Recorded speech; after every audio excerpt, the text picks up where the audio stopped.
नमस्कार,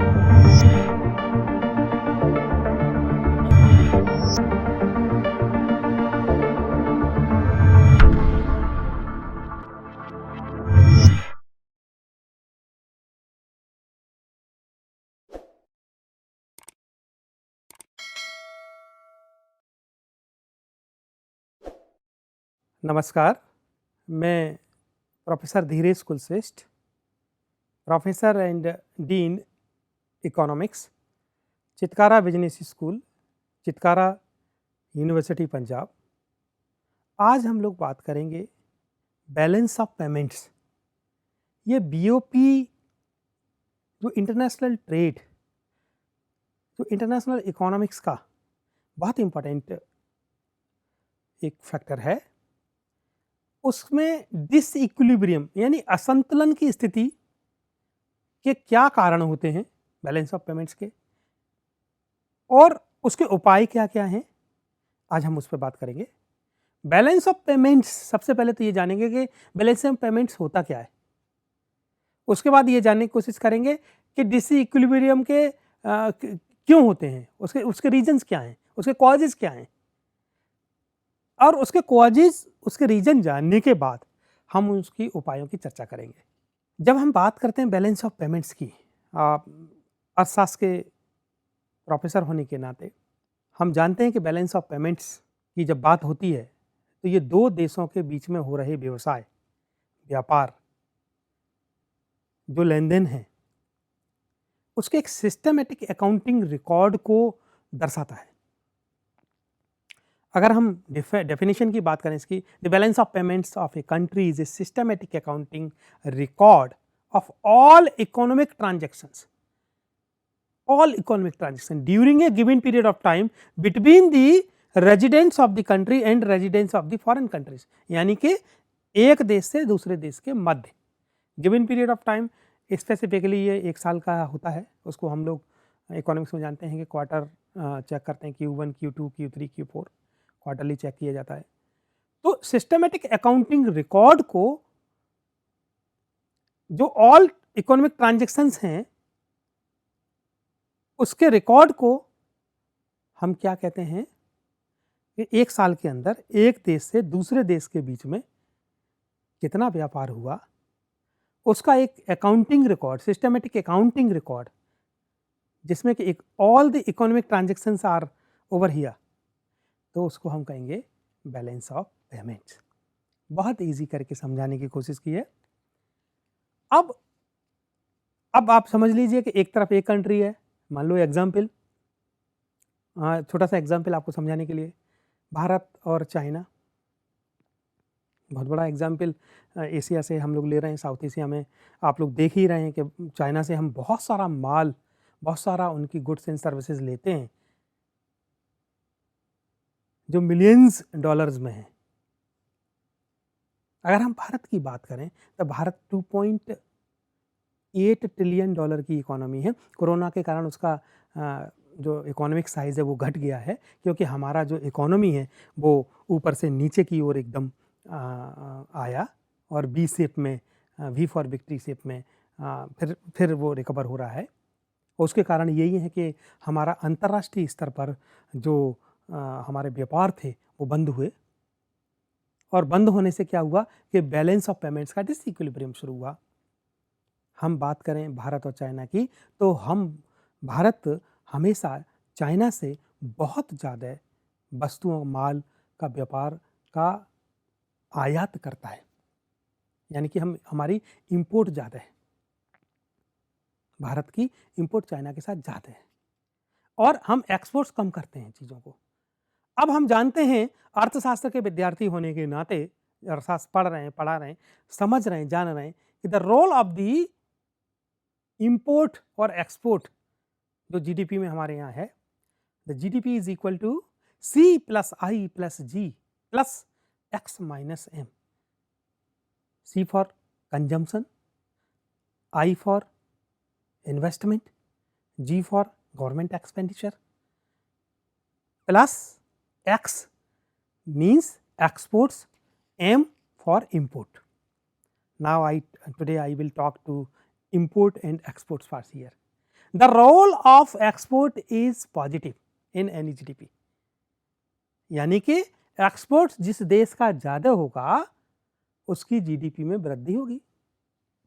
जिस देश में एक्सपोर्ट की जगह पर एक्सपोर्ट तो कम कर रहा है वो और आयात ज्यादा कर रहा है, तब ऐसी स्थिति में क्या होगा, उसकी जीडीपी डाउन होगी, नेगेटिव होगी।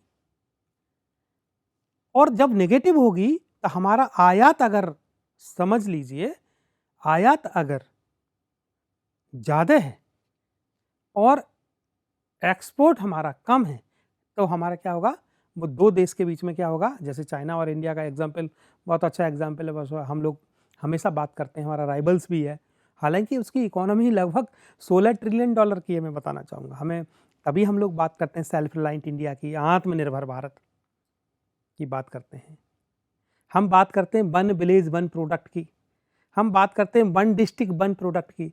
India is having a lot of opportunities. तो हम ऐसी कौन सी गुड्स एंड सर्विसेज हैं जिनको कि हम रोक सकते हैं आयात होने से, और उनको हम अपने यहाँ पर जो जिनका निर्माण हो रहा है उनको हम उपयोग कर लें, उनको एक बाजार व्यवस्था दें, एक बाजार डेवलप करें, जिसके लिए माननीय प्रधानमंत्री महोदय ने अपने वक्तव्य में कहा है, भारत सरकार ने हमेशा कहा है कि सेल्फ रिलायंट इंडिया, आत्मनिर्भर भारत की बात की है। एक ही माध्यम है कि हम अपनी इकोनॉमी को, जो कि अभी लगभग 2.5 के आसपास, क्योंकि 2.8 से नीचे गई और नीचे आने के बाद अब वो फिर से हम लोग रिकवर कर रहे हैं। अगर हम बात करें कि हमारा राइवल चाइना है, तो बहुत कुछ करना है। बीइंग एन इकोनॉमिस्ट हमें इस बात को समझना होगा, तार्किक बात करनी होगी। तार्किक बात यहाँ पर यह है कि हमें ज़्यादा से ज़्यादा इंपोर्ट्स को कट डाउन करना होगा, कम करना होगा, और एक्सपोर्ट्स को बढ़ाना पड़ेगा। हमें सेल्फ डिपेंड होना होगा, जिसको हम कहते हैं आत्मनिर्भर भारत। वर्तमान में भारत अपना आज़ादी का अमृत महोत्सव 75 वर्ष मना रहा है। तो ऐसी स्थिति में हम लोगों को अपने उस फैक्टर्स के, उस चीज़ के ऊपर ध्यान देना है जहाँ पर के हम आयात को कंट्रोल कर सकें और एक्सपोर्ट्स को बड़ा। कंट्रोल मीन्स ये नहीं कि अपनी ज़रूरतें, हम उन ज़रूरतों को अपनी यहाँ के उत्पादन से, अपनी यहाँ के प्रोडक्शन से कंप्लीट करें, यानी कि लोकल चीज़ों को बढ़ावा दें, भारत निर्मित चीज़ों को बढ़ावा दें। भारत निर्मित चीज़ों का मतलब क्या है, वही जीडीपी का फॉर्मूला कि 4 फैक्टर तो ऐसे हैं जो पॉजिटिव रोल अदा कर रहे हैं, कंजम्पशन, इन्वेस्टमेंट, गवर्नमेंट एक्सपेंडिचर और export.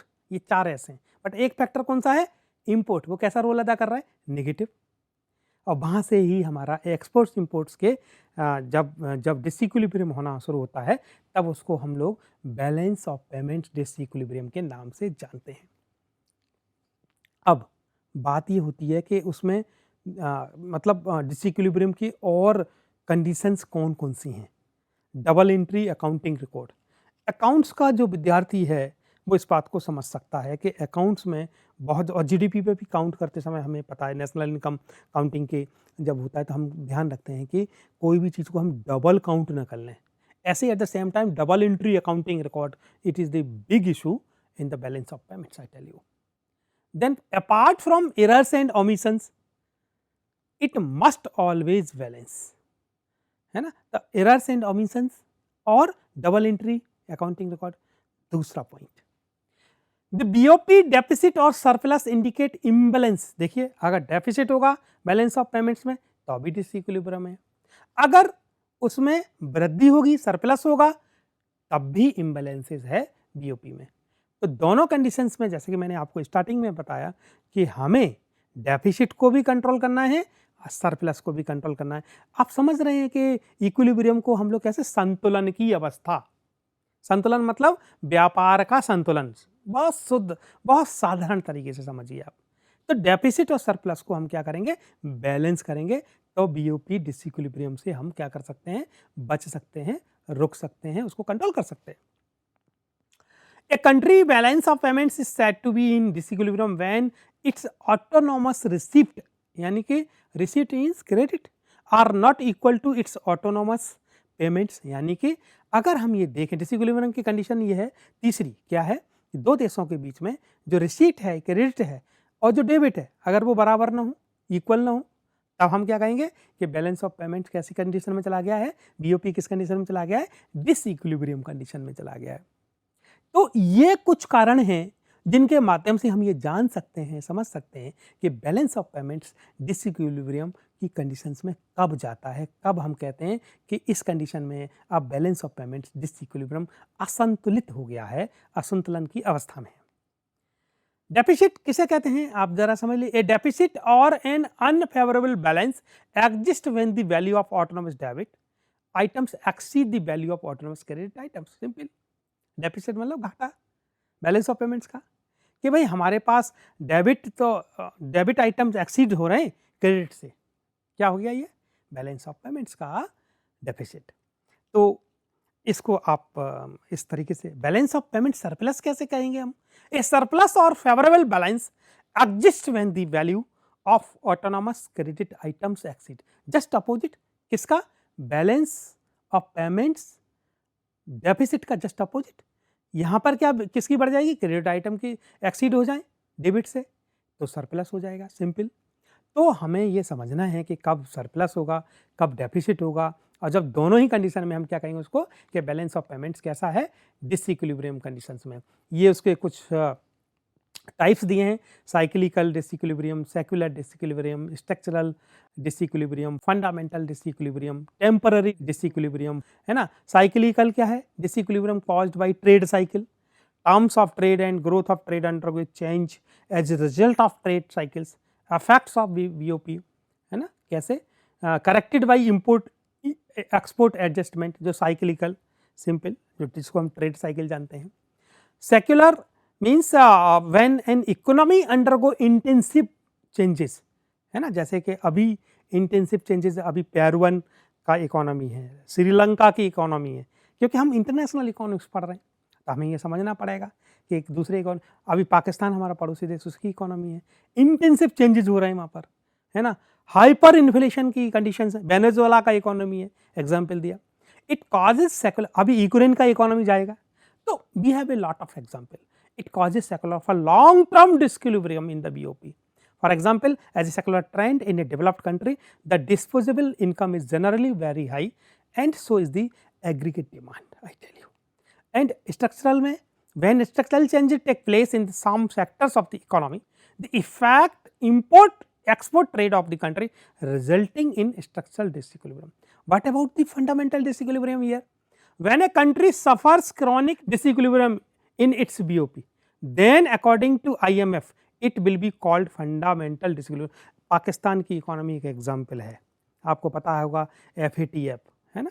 I don't want to go to the detail, but I am just giving the fundamental disequilibrium example here. And temporary disequilibrium, short term factor account for temporary disequilibrium in BOP, like कभी कभी आप देखते हैं कि तनाव हो जाता है दो देशों के बीच में, तो व्यापार बंद होता है, तो वो टेम्पररी डिसइक्विलिब्रियम के एग्जांपल हैं। तो और कॉजेज़ क्या हैं इसके, सिंपल कॉजेज़ हैं। इसके कॉजेज़ जिसको हम लोग कहते हैं economic, political and social factors are responsible for that. Economic factors में क्या है, structural change in the economy, changes in exchange rates, अगर हमने over valuation, under valuation, changes in the level of foreign exchange reserves, cyclical fluctuations, inflation, deflation, all are the reasons for the causes of balance of payment disequilibrium here. And political factors, we know that the political instability are responsible factor. Take the example from Sri Lanka also, and take the example from Syria also, take the example from Afghanistan also. So lot of example, country war, change in diplomatic policies. Social factors, taste and preferences, population growth rate, urbanizations.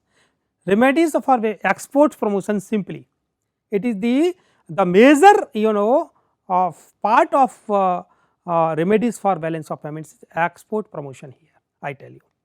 And imports restrictions and import substitutions are other measures for correcting disequilibrium. Reducing inflation, that is the important thing, I tell you. Continuous rise in the prices, it is very dangerous for the BOP, balance of payments. नहीं तो क्या होगा, rise बढ़ते, prices बढ़ते जाएंगे तो क्या करेंगे हम, उसको कहीं ना कहीं से अगर हम इंपोर्ट करा रहे हैं तो निश्चित रूप से हमें फिर से हाइपर इन्फ्लेशन की संभावनाएं बनी रहेंगी। तो lot of issues are over here. And exchange control, government should control foreign exchange by ordering all exporters to surrender their foreign exchanges. Devaluation of domestic currencies, it means fall in the external exchange value of domestic currency, कि रुपया घट रहा है बढ़ रहा है जो हम पढ़ते हैं. Devaluation is done by government order when a country has adopted a fixed exchange rate system. So care should be taken that devaluation should not cause rise in internal price level, depreciation, fall in external purchasing power, free market system. So this is all from my side. These are the reasons. I go through all that कि कौन कौन से regions हैं balance of payments के. Balance of payments किस तरीके से surplus होता है, डेफिसिट होता है, और उसको हम कैसे कंट्रोल कर सकते हैं, रेमेडीज उसके क्या हैं. So thank you so much.